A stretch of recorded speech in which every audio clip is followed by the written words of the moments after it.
Welcome to In the Know with Steph and Joe. In the Know with Steph and Joe is all about small business development. These two entrepreneurs bring real life experience, laughter, and, well, just a ton of knowledge on how to build your small business and make it thrive. After all, this is your creation. Now learn how to make it sing. In the Know with Steph and Joe airs Fridays at 3 p.m. right here on 216 The Net. Like, follow Steph's books and Restoration One of Cary, along with 216 The Net on Facebook, and subscribe to the 216 The Net YouTube channel.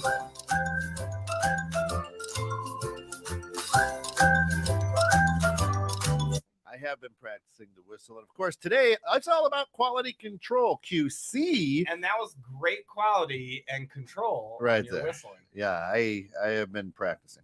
Have you? Yeah. Well, Just this theme, it's wonderfully. It's an Catchy. It's an earworm. I whistle it Addicting, literally right? Yeah, all yeah. Friday night, just going around. But then you Good come luck. around to Friday, the next Yeah. Friday, and you haven't practiced all week. No, I do. Oh, Trust you me. do? Love I that. do. Yeah. I do. I bet Alice and the girls are probably sick of Yeah. hearing it. What They're is probably that? like, where? This one, and questions you never thought you were gonna ask Trish. Actually, the two best themes that we got. Mm. Yeah. Yeah, we picked I a good feel one. like we should redo our intro video. Yeah, we're going to do that. Actually, speaking of quality control, here in Mm. January, we're going to do it for all shows. Different Ooh. little intro. Yeah, it's going to be cool. I like it. So how do you quality control yourself and the studio and the radio and this and what's going on here? How do you do that? I actually just say, well, it's live. There you go. It's the best you can do. There's actually in this area of business, you have to be able to say that's good enough, because you can really, oh, I heard a little mouse fart. All right, boy, that was. You can hear a spend mouse fart? you can spend a lot of time just trying to get it perfect. Totally. And now when I listen to other podcasts, other stations, things like that, I hear things that the normal ear doesn't, because I do. So it's getting it good and then getting it really good, but then going, that's good enough. Well, it's just Truly. like when Tom Odell, since he does all like prints and, Yeah. and advertisements and stuff. I had a shirt, and I don't know, somebody giving me a shirt. It was at some event that we were at, and I had to wear it for the event. And he's like, "Oh, they didn't put that on correctly. It's like a millimeter off." And I thought it was just like a border, like around. And he's like, "No, it's because they were off with the overlay, because you have to put the Sees white that, yeah. first and whatever." And then I was like, "Oh." Yeah. So now I'm like, I don't want to wear the shirt no more. And by the way, we do have Rudy the elf. Derek says hello, Rudy, and friends. Yes, Rudy is here. Rudy the Resto One elf. I put Rudy in. Can you zoom in on him? Yeah, let me Can let you me get in? see. Because I adjusted his position from the earlier shows, and so I just want everybody to see his amazing position right He's just here. hanging. He's hanging out. Yeah, right there, hanging upside down low. Awesome. Yeah. So quality control, like we all have it. Like, what do you consider like the basics of it? I mean, I consider it like going and checking myself to make sure that what I'm doing is Well, you have like your legitimate. quality right? controls. You have like your internals. So all of your internal Mhm. stuff amongst you and your team. Mhm. Then you have your external stuff. And then for your industry, it would probably be safety third. And then, Sort of. You So know. that's kind of internal. Well, but yeah, I get what you're but saying. you have yeah. like, you have certain things that you have to do as for the deliverable and safety measures and, Mhm. things like that. Mhm. So you have that. And then you have the external. I mean, we have most of our stuff, I think, is internal, but we do have some things that we do before it hits the client. But after it hits the client, it kind of is what it is at that point. Yeah, the shits on the There's no, pancake. If you yeah, there's no Right. taking it, no take backsies. What? Did you like that? Well, and so that to me, that's a good point. Is you have your internal, which is like you said, like making sure that everything is done correctly, right? So your internal, but then there's the external for you, client relationship, right? Like quality control for client relation. God, say that 700 times. Quality control for client relationships. Do you go through a process to check that? The client relationship or the internal deliverable? How the quality control is when you're talking to clients or customers and you want to discuss with them something that's maybe a little sensitive, and you go through it and you have the conversation, and then you hang up the phone and you go, maybe I could have done that a little bit better, right? Or approach that a little differently to maybe the outcome, right? I don't know. I just feel like occasionally we have client relationships where we take a step back and go, maybe I could have approached this client a little better because they didn't like the way we told them how I had to suck water out of their basement, and they had 2 feet of water. So I got to suck it out of their basement. And now I just told them that in a very crude and rude way, because that's what I do.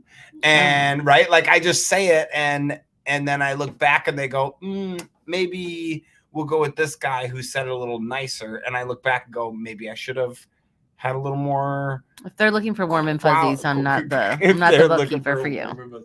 Well, I have to be warm. We have to be warm. I'm very direct because I feel like I need you to understand what I'm saying without a weird gray open interpretation, because I said something in such a nice way that you're like, that wasn't so bad, and blah blah blah. So and then how do you adjust yourself if you did not portray that clarity? I mean, like, I guess one of the things that we did recently from client feedback was response time on emails. Like, I know that I need to improve upon that myself.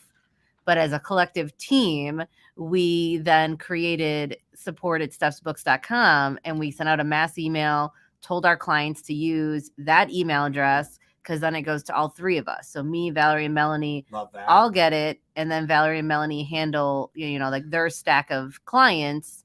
So then they are supposed to be responding on a daily basis to those emails. But if you send stuff to me and I have a busy week, it goes into the ether until I have time to respond. Totally. Because I feel like I already told you, don't email me, email this.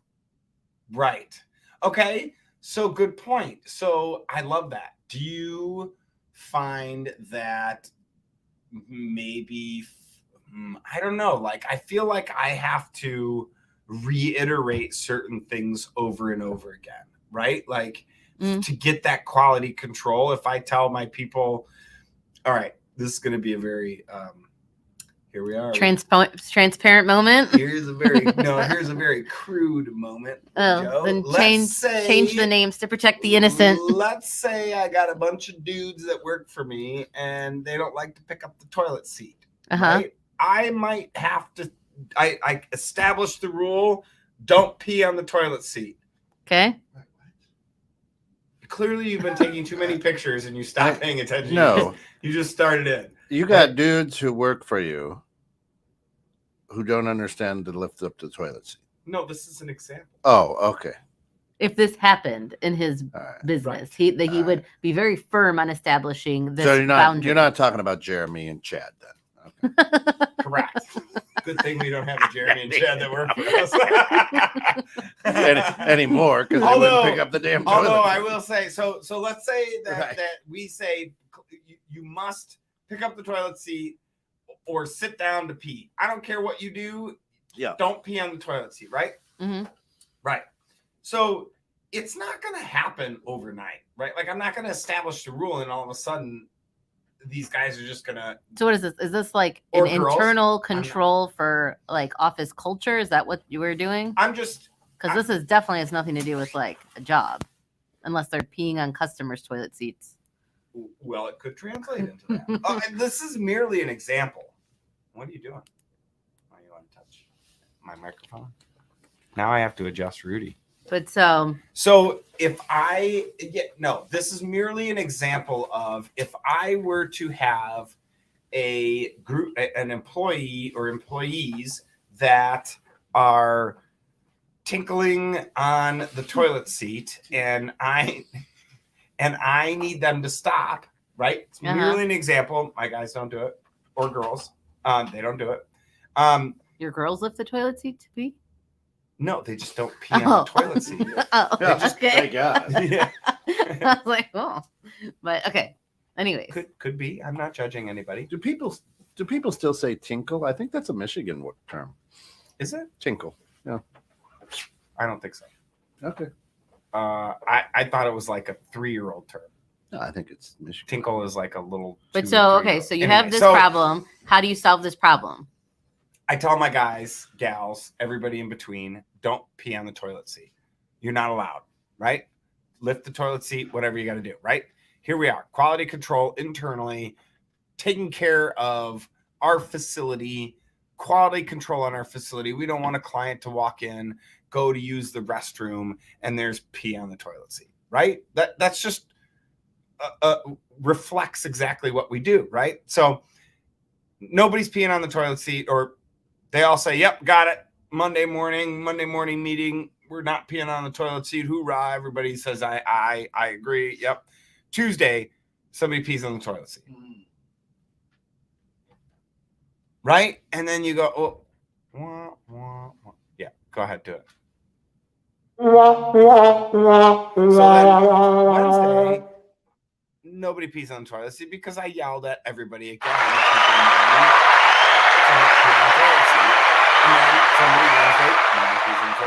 Then Thursday, somebody forgets and pees on the toilet seat. Right? So now I got to yell at everybody again. Or put a sign in the bathroom. The very first day we moved in, I will say that Carrie bought a sign that says, it's not as long as you think, step up closer. I don't think that's HR compliant. Legitimately says that. Definitely not HR compliant. But it's hanging right above the toilet. Well, so all I'm saying is it also says male, female, Spartacus, alien, baby, whatever, don't care, just wash your hands. So all I'm saying is we definitely established don't pee on the toilet seat, right? Like that's something, but you're gonna have to do it multiple times, right? Like what to then becomes your point of this is the end of quality control has now become a discipline, not a disciplinary action, not just please don't pee on the toilet seat. I don't know. I'm somebody that will give you as much rope as you need to hang yourself. So like we have a problem we have a problem with something in the office. Mm-hmm. So if we'll just stick with your example of the pee on the toilet seat, we have a conversation about it. Think everybody's on board. Then there's still another incident.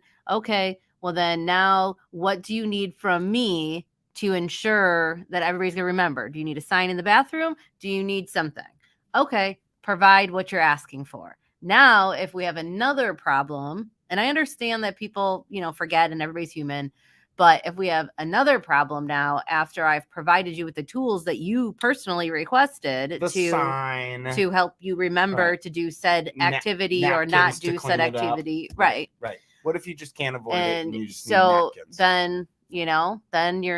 then if it becomes to a point where it's a disciplinary action, then at that point, then I've always noticed in my many years of working for people or with people that once you start tying stuff to people's paychecks, then things magically start. Every time you pee on the toilet seat, it's $100 off. But it always gets people to fall in line. Like my biggest thing when I was in construction was getting receipts. I needed people to turn in their receipts if they were using a company credit card. There was no exceptions to that rule. They wanted envelopes in their trucks. They wanted things mounted to the back of their rack things. I gave them everything that they needed to have, everything that they requested, everything that they wanted. Then it got to the point, if there was still incidents, then the money was considered a loan from the business and it came off their paycheck. Right. Which, Totally. was Go a ahead. legal written Go ahead, thing. Ken. You talk for my wife because I probably shouldn't talk for her. Carrie says. Carrie says we have also had the toilet seat peers clean all the pee. They need to be part of the solution in order to understand the why. WHY. Quality control, she says, starts with employees knowing the why. If they do not understand the why, they will never upkeep the quality. And that's the question that I was going to ask. I have had the honor to work with both of your companies and your employees, as a matter of fact, as well as, and I'm going to throw somebody else out there who's got pretty good quality control, as Gold Shield Services. How do you, and Carrie kind of answered that question, but how do you help them understand the why? Because each one of your employees, your two specific, Steph's Books and Restoration One, they came in and did the job as if they owned the company. I mean, they were professional, clean, neat, tidy, walked us through everything step by step. So, I mean, it was very interesting. Just the quality, so that quality control, both of your and I'll throw Gold Shield in there as well. It was unique to me that quality was at such a high level. So how do you get that buy-in from 22, 23, 5-year-olds who can't even clean their bedroom? You know what I mean? That's such a great point that I've never thought about. Is like literally, we have the young people that cannot clean their bedroom or do their dishes at their parents' house, but yet they can keep your house immaculate when they destroy it by cleaning the mold out, right? I think that Carrie is a good point, because once I started like really having, like, we have weekly mini meetings is what I call them. And so we have mini meetings. I give Valerie and Melanie updates on what we have coming down the pipeline, what we need to accomplish that week, and where I will be at, if I'm available or not available, depending on how many meetings I have. Right, throughout the week. So then they know, like, if they have questions, save your questions for this day, because this is Steph's office day, and we'll do that. So they compile a whole email of questions and comments or whatever about stuff that they're working on. And then, or it goes, we just recently, I don't know if you noticed when you came into the green room, that we just added whiteboards. So now each of them have their own whiteboard next to their desk, and they can write down their own specific things. So jot things down real quick. Well, because then it also helps them start taking ownership of the said client. And once they start taking ownership and taking more pride in the deliverable and more accountability for the deliverable, that the checks and balance and quality control kind of come hand in hand then, and they start really executing to ensure the client experience. You mentioned mini meetings. We call them tech talks for our laborers and technicians and the people that do the work, right? Anybody in the field, we call it tech talks. Spin off of TED Talks. But we also meet with we have a separate meeting for our salespeople. And so everybody in the company meets with somebody else at least once a week. Right. And then it's up to it's kind of good. My wife and I have that checks and balances for the owners, right? Like, how often does an owner, do you get checked, right? Or do you get checked on this radio station? I want to do this. Yeah, whatever, right? Like, I want to do this. Great, we're doing it.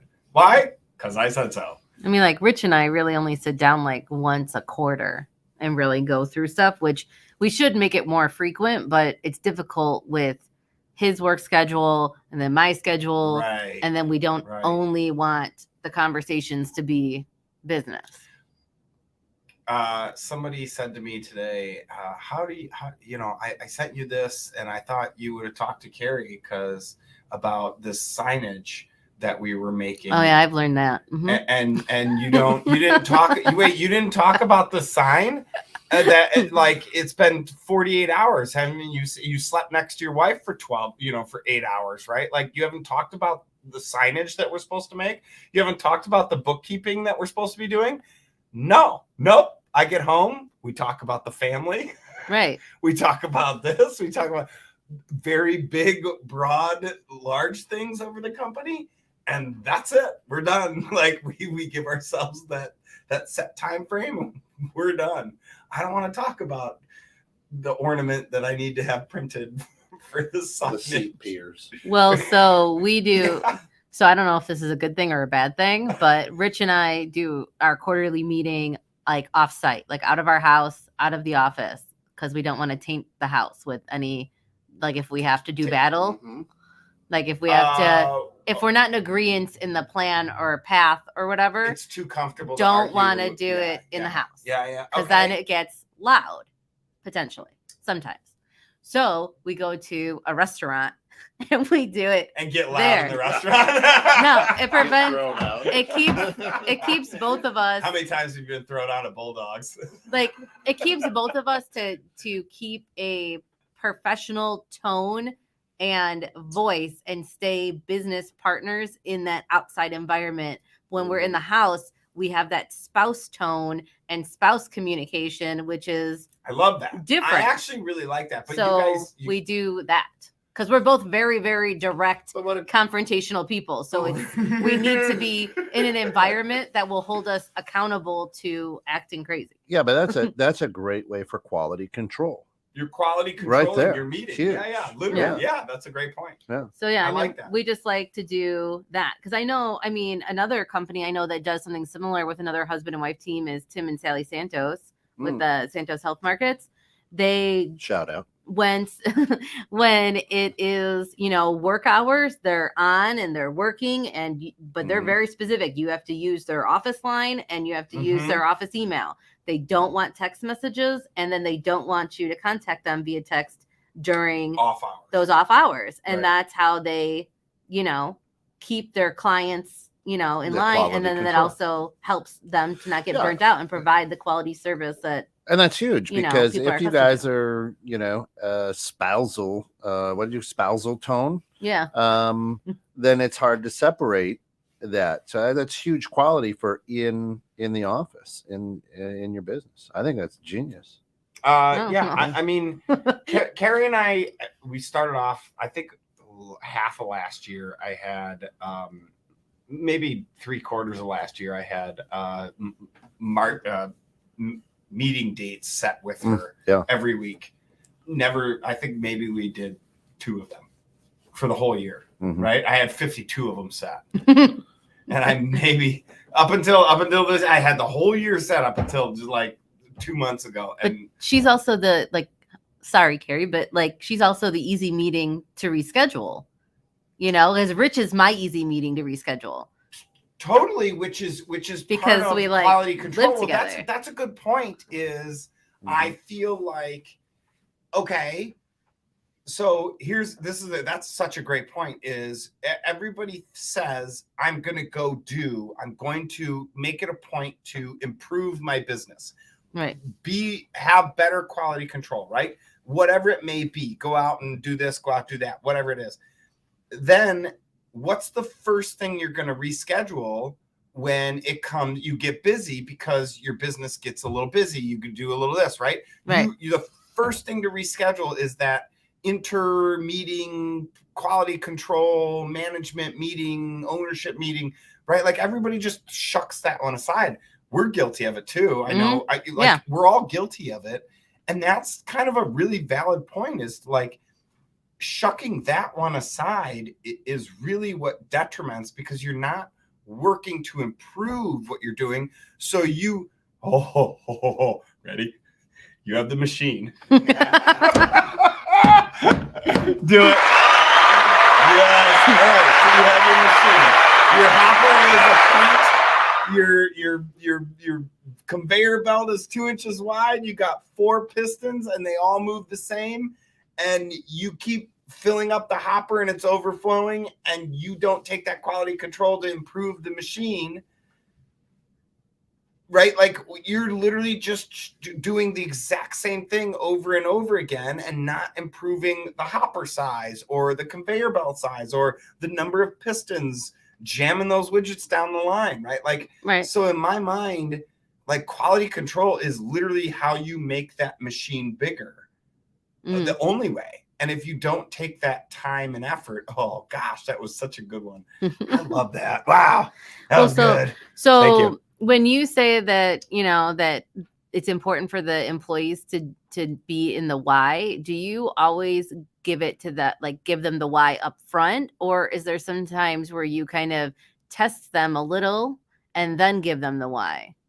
Because like I wish I had my little sheet that I showed you that I made for the conference, because we leave on Tuesday. I love that. Dude, it was so perfect. I'll show it to you. I made a color coordinated agenda and itinerary. It's an itinerary. So all of the times are on there. All of our initials are color coordinated, so you know who's in what class, what time you need to leave the hotel, where you need to be, what time you need to be there, how long you're there for. And I printed. Are you out there listening? Give me something. I printed it so this way then Valerie and Melanie could have it like in their hotel rooms on the desk, so they could look at and they know what they have come up and coming. It is such a perfect wait, and it's in Excel. Did you send it to them in Excel? No, I converted it to PDF so it can't be edited.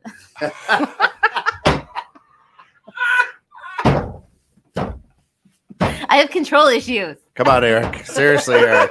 Eric, where are you? She's laying this one right out Come there. on, For you. Eric. Come on, You're brother. so needed right now.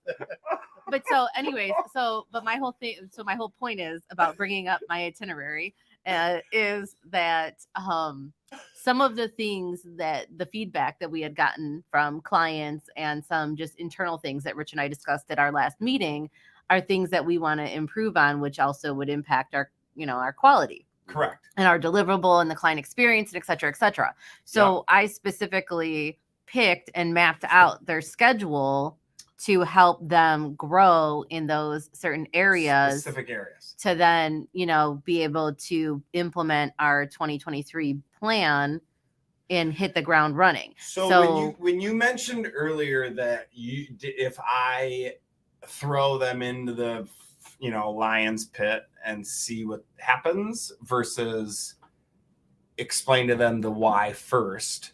Yeah, because I'm thinking about explaining the why when we get back from Vegas. Got it. Okay. Of why they're in those specific classes. Because to me, I want them to go into the classes, take the classes.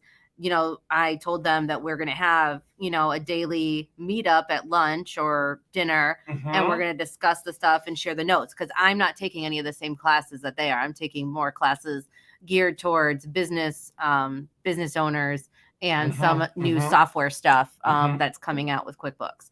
So my classes are different than the others, but I want them to take notes and information and be able to tell me what they learned, so then we can collectively as a team, I want them to feel like collectively as a team, we put 2023 together, even though I already have it. I want to know what they took out of those classes and what they think we could implement as a business, as a team, to ensure better, quality experience. Control. Right. Yeah. For your clients and everybody. Yeah. So I don't want to taint it. So from the 30,000 foot answer on your question originally, which was, do you introduce the why first or do you introduce the why after? Right? Yeah. The 30,000 foot answer is, if it is, in my mind, if it is new information, I introduce the why with the new information.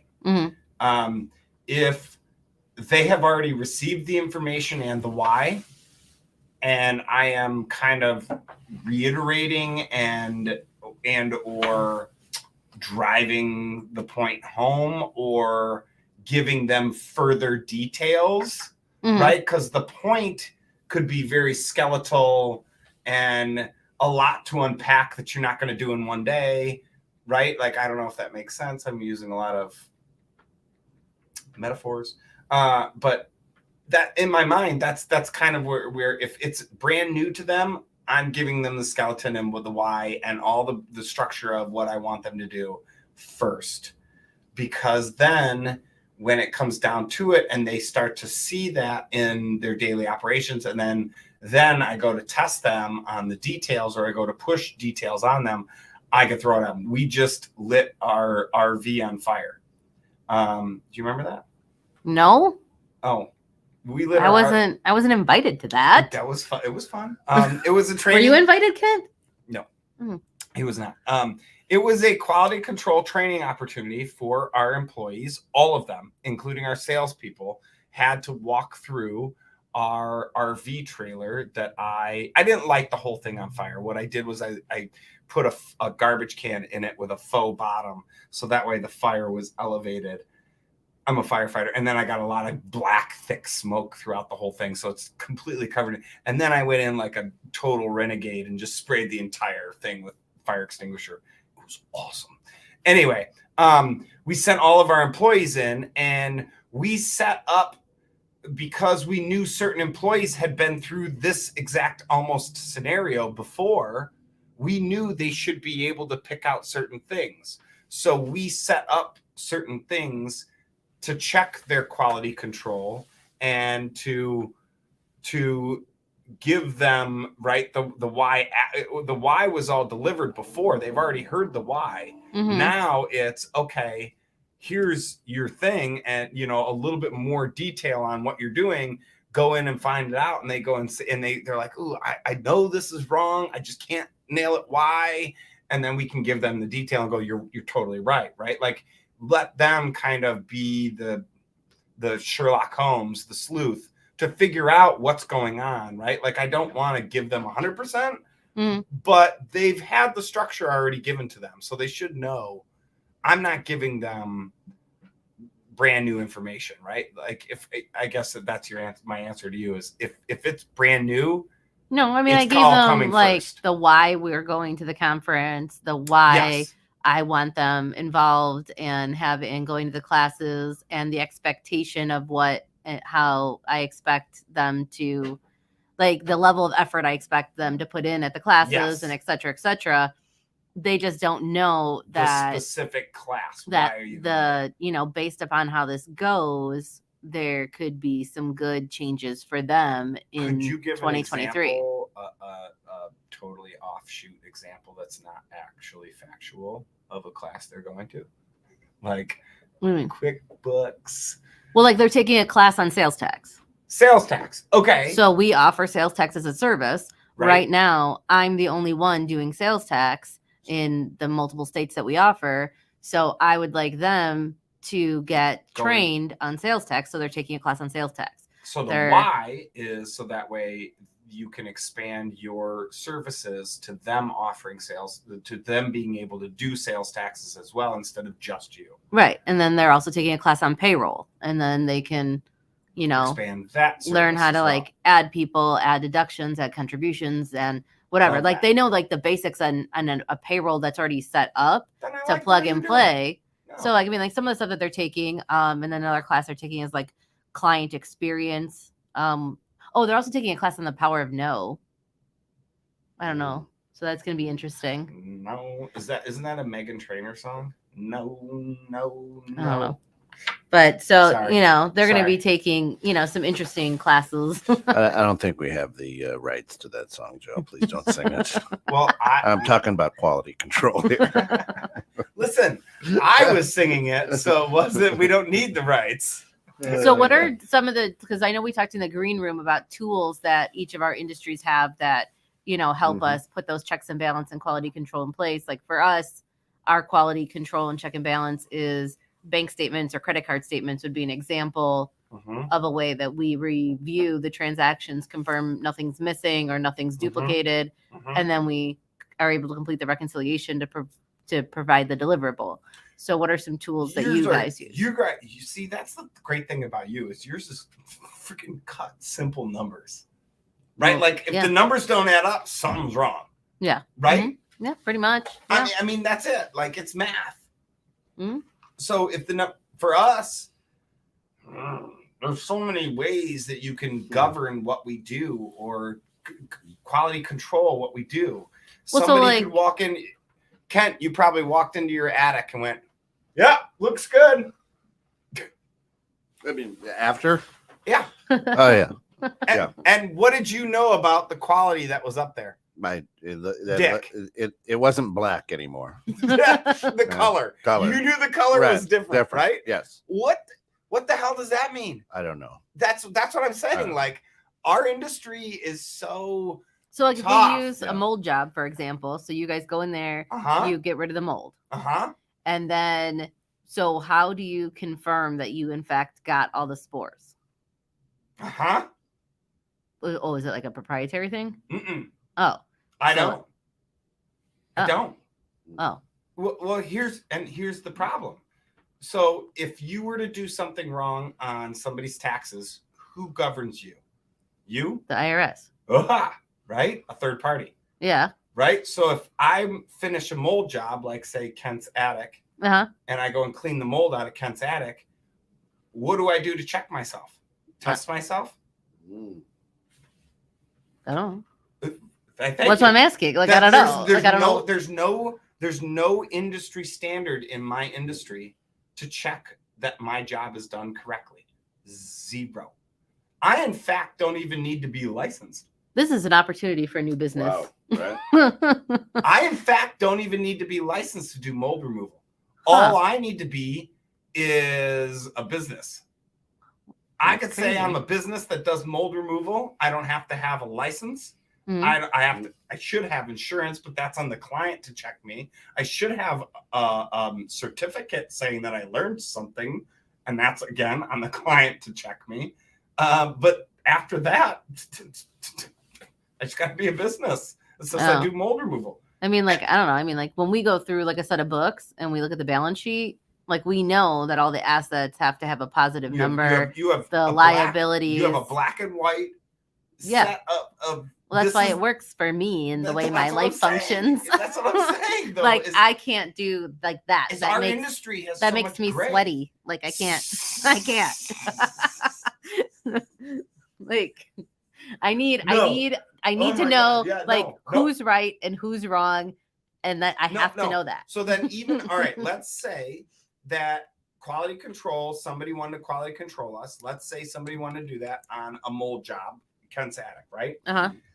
If I have to, as a mold remediation contractor, I have to actually call out that Kent's going to want to quality control me. And then I have to tell Kent, hey, dude, you got to go.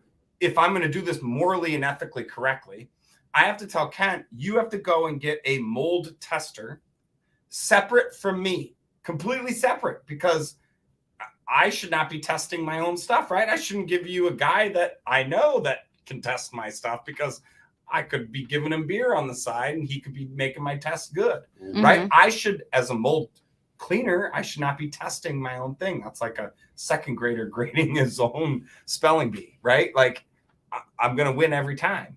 So yes, in our industry, if I want to make sure that said client is very pertinent on that quality control, I'm going to go through and get a mold tester to come in, test before, show the levels before, then come in and test after, show the levels after, and show that there's a difference between the two. Not only that, but if I really wanted to get it, I mean, we're getting into stupid science, but we could talk about how much level you have in that season outside versus inside versus, normal seasons and normal peak levels of mold spores in the air. Like, there's so much science to what we do that everybody overlooks and just says, yeah, I'll clean that mold. I'll test it too. Don't worry. Look, test it. Mold's there. Clean it. Look, I'll test it. Mold's gone. Well, I can make mold show up on a test and I can make mold go away on a test. So as a remediator, in my mind, if anybody's testing and cleaning, you're not doing quality control.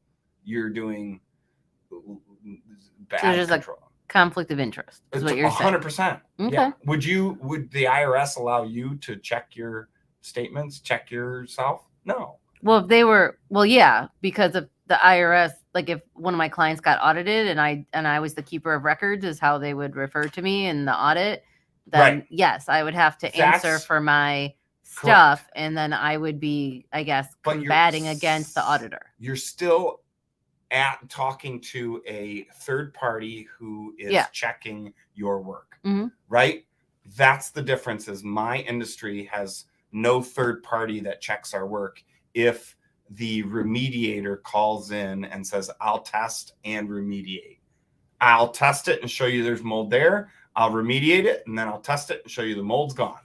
Well, that's a conflict of interest because you're doing that whole process, right? Mm-hmm. That, in my mind, is the lack of quality control. So we as a company don't do any of that.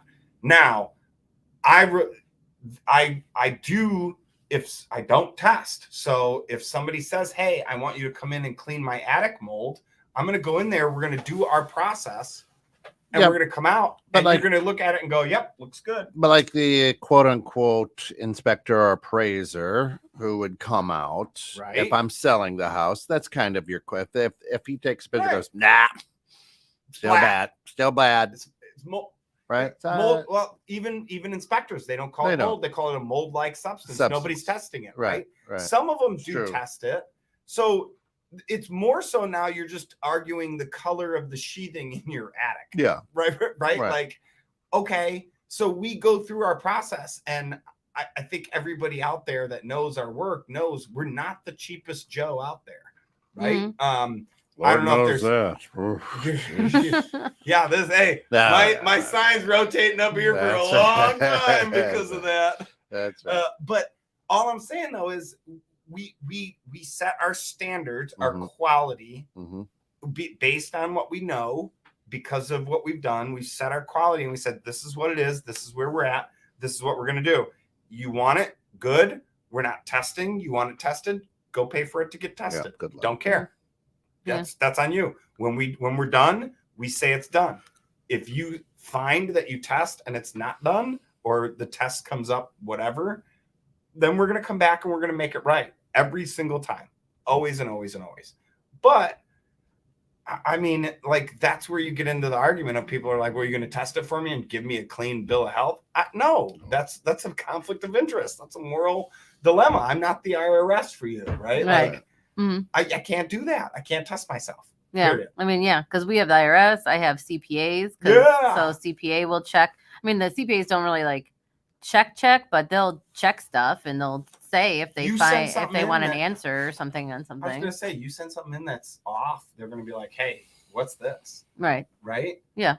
And the IRS, to me, is like, you have the toughest thing because you have to actually answer to a federal agency that is going to tell you what to do and how you need to do it, right? Like, I have none of that.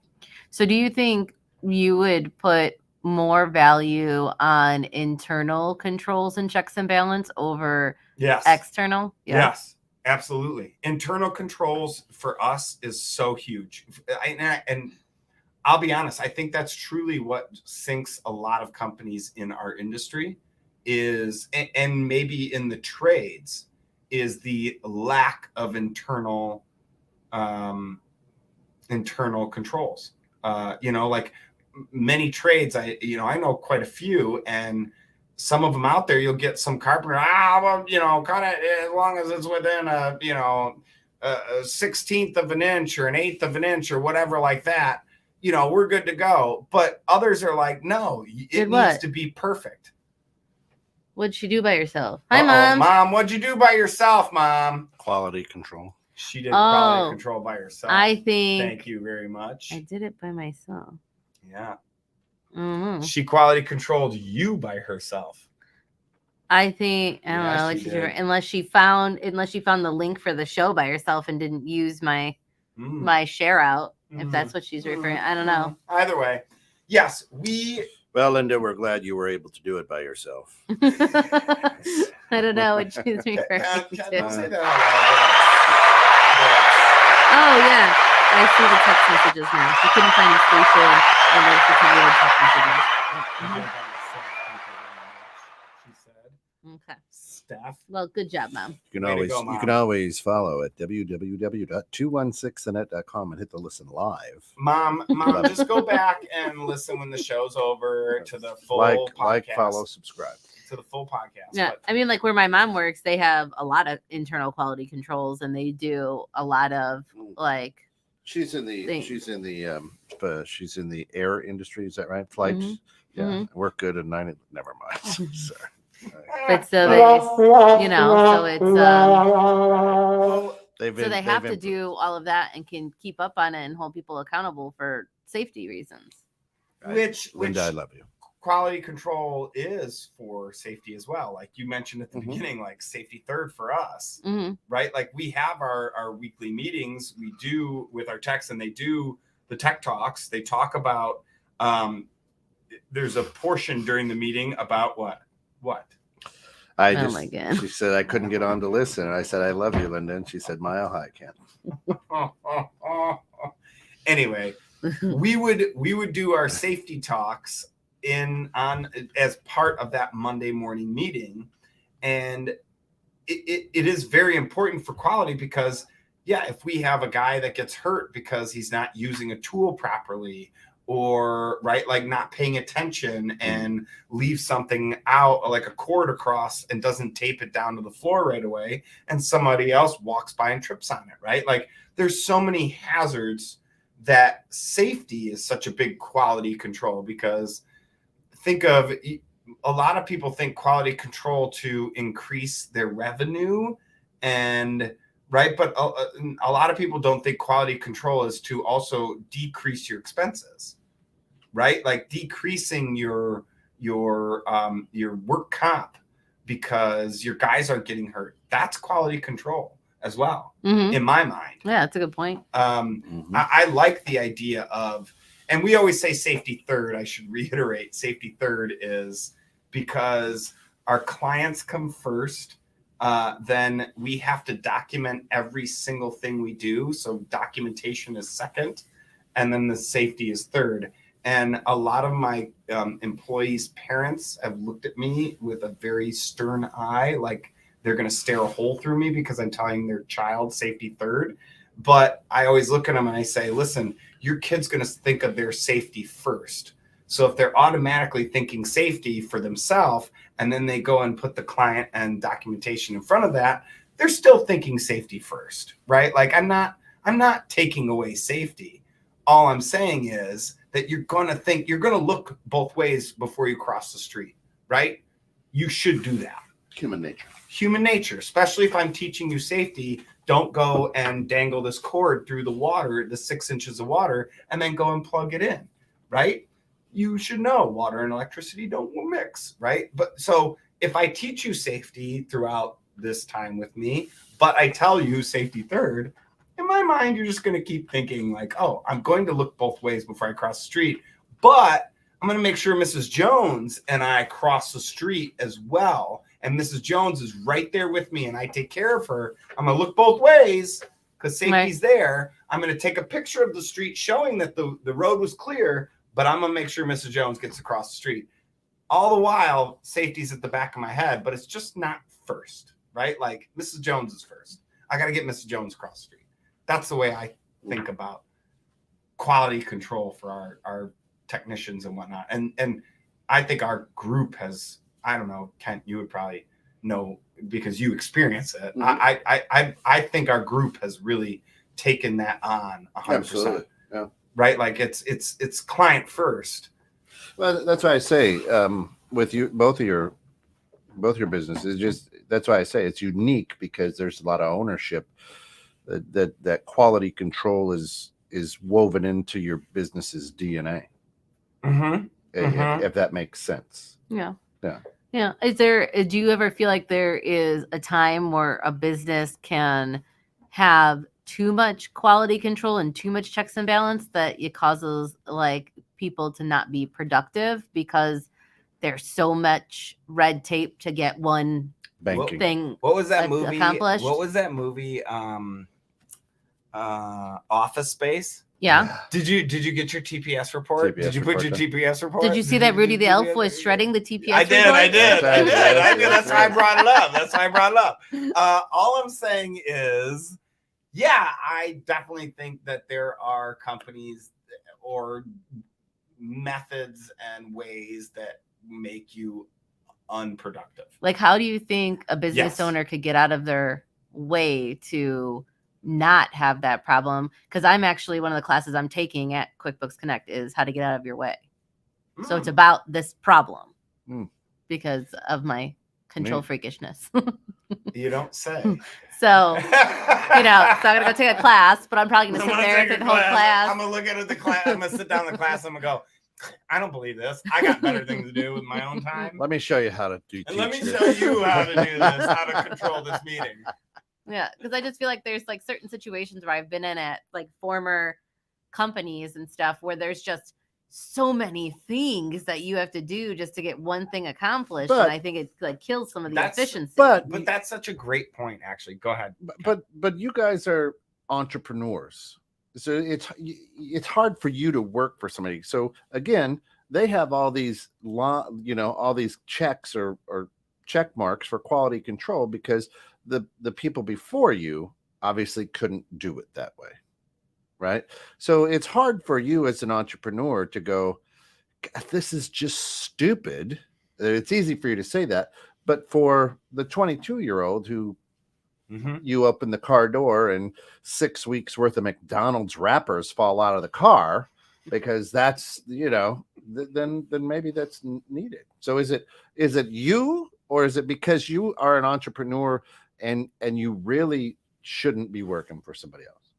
Oh, I never thought about it like that. That's a really good point. So I've been told many times from this perspective of as an entrepreneur, right? Most entrepreneurs, you come in, and this is actually very good, and this is something that Chuck Violand says and preaches, and it's very true. There's all businesses, 94% go up to, I think it's 96% of businesses grow up and they never break $1 million in revenue. Okay. Never break $1 million in revenue. They call that stage one. And so stage one, the reason that everybody can get to that platform is once you hit that, it's like $700,000 to $850,000, $900,000, somewhere in that range, right? Whatever it may be, that upper hundreds of thousands of dollars, not $1 million. You can run around and juggle all those loose cannon things and do all this stuff, but once you pass $1 million, you now have to be more focused. You have to hire people to do. You have to require those people to do what you hire them to do. Once you get past that million, right? And only 4% of businesses ever all get past $1 million, right? And so once you get past that $1 million, it's like now you're no longer an entrepreneur in the sense that you can bounce around and be a jack of all trades, right? And I could be this ADD dude that's running around and I can touch this, touch that, touch this, touch that, because it's all little things. But now once you're building $1 million company or 2 million or 5 million or whatever it may be, you now have to rely on people to do the work. You can't do it all. Right. And so now that's it. It's how do I let go? How do I pull out? How do I pull out? That was a better sound effect and way quicker. How do I remove myself and put people into that space with the quality that I demand, but still be able to let myself, I will say this right now, and we're going to talk about it more next week for consultants, but I literally don't know what I'm doing, right? Like I know what I'm doing, but like we're running that 4%. We're in that 4%, right? And so now I have to run people and make sure, and I'm not just out. I can go out and hit every networking event and hit every job and make sure every job's getting done. And I can do all that by myself and be on every job. But now I got everybody out there doing it for me.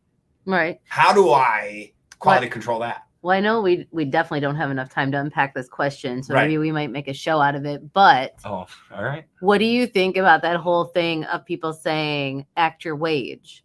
So you have, do you think I love that. Pay I love that. is a big factor on the level of it's not of things where people are going to execute the quality and everything and execute all the checks and balances? Do you think that their pay is directly tied to that, or do you think it's more of a personal thing and that's I think each person you is should act individual? what you want to be, not where you're at.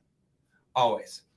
So if I'm a $500,000 business, but I want to be $1 million business, I need to act like a $1 million. Well, no, I'm not saying from an owner perspective. I'm saying from an employee perspective. If I'm an employee that makes 60 grand, but I want to make 100 grand, I need to act like an employee. I need to dress, look, and act the part of somebody that's making $100,000 and go out and achieve that $100,000. If I'm playing the part of a $60,000 employee, I'm not going to be as well dressed. I'm not going to be looked at as the people that are passing around the $100,000 accounts, right? So if I want to go out and get that $100,000 account, in my mind, you need to act, dress, walk the part.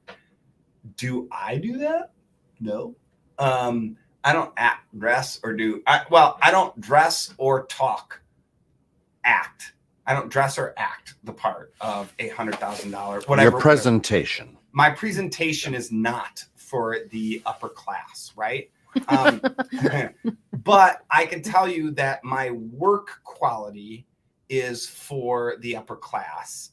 And that's how, when I was in insurance, that's how I got massive accounts, was because I could churn and burn and talk to people through email and over the phone. They never looked at me. Thank God. Right? They didn't have to look at me or smell me because I might be a little skunky. Right? But like, because they didn't look at me or smell me, they just could talk to me on the phone and I'd send emails. I was extremely responsive. I was like my quality control for what I thought mattered was there. I think that acting the part that you want to be is important. If you don't do that, you're not going to get that part you want. That's my thought. Have you guys noticed any, the whole world, the whole business world, everything is relaxed, I would say, after the pandemic. Yeah. Have you noticed a letdown in quality because of the relaxedness of, you go to, kids wear pajamas to school now. There are a lot of workers who, you take a look at even a bank. Not everyone is in a suit anymore at a bank. I've noticed a lack of attendance I've noticed a lack of importance on attendance to events. I guess sometimes when we're out and about, I've noticed that people they don't have that same level of face-to-face customer service because they've been having the option to be there or not be there, for some remote stuff. And then when they have to be back in person, I think some people have lost that ability. Yeah. And I think that that's kind of suffered a little bit from the pandemic. But are you talking people that you knew before? No, I'm just saying if I go to like a random place, like, well, that's what I'm saying. Well, I talk to people whenever I go anywhere. Like, if you met Bob Smith, or John Doe, 5 years ago, and you had a great conversation with him, and now John Doe is dead, meaning like he doesn't talk, he has a bad presence, right? Like, do you think that, do you notice that people before the pandemic were outgoing and very cordial and very polite and very I mean, in some environments, then the similar people or same people are so in some environments, I feel like it's not necessarily the lack of client or patron and employee service interaction. I think that some of these people got so burnt out during the pandemic, and then the client or patron or customer or whatever you want to call them was not understanding or looking at it from the perspective of some of these businesses are running skeletal crews and they have 3 people in there and they just don't get it. It's just, I feel like getting beat up by those people for the last year and a half, I feel like it's kind of hardened people in a way, and they're just not as friendly. I totally sympathize for them and give I don't think I've given anything less than like a 30% tip in the past like 3 years, 2 years. Could I refill your drink for you? Yes. It's free. What's 30% of free? That's right. But Nothing from nothing. Yeah. so, but yeah, So I don't know. I just kind of feel like I really it's think we should interesting. unpack. I really think we should unpack your question that you asked me, and we'll make a show out of that one for sure. But next week we're doing consultants, just to kind of spin off of this. You won't be here, right? No, I'll No. be flying You're back gonna be in during Vegas. the show. Did you see the color? She'll be on flight home. I did. Yes. I did. But I just wanted to make sure and reiterate that it was on the air. Yes. That she's not gonna be here. Unless I can somehow get crazy Wi-Fi and I can maybe chime in on Facebook Live. I could chime in. I just can't participate. Could just be Joe and Rudy. I listen. If Rudy's still here, him and I are gonna have a. We appreciate you talking to his crotch the entire day. Listen, That's quality. I'm talking to his mic. So- Hey! Thank you very much. All right, well, consultants tomorrow and our next week, and can't wait for that. What? All right, read us out. 216. All right. Thanks for getting caught in the net, everybody. Have a great evening. Good night.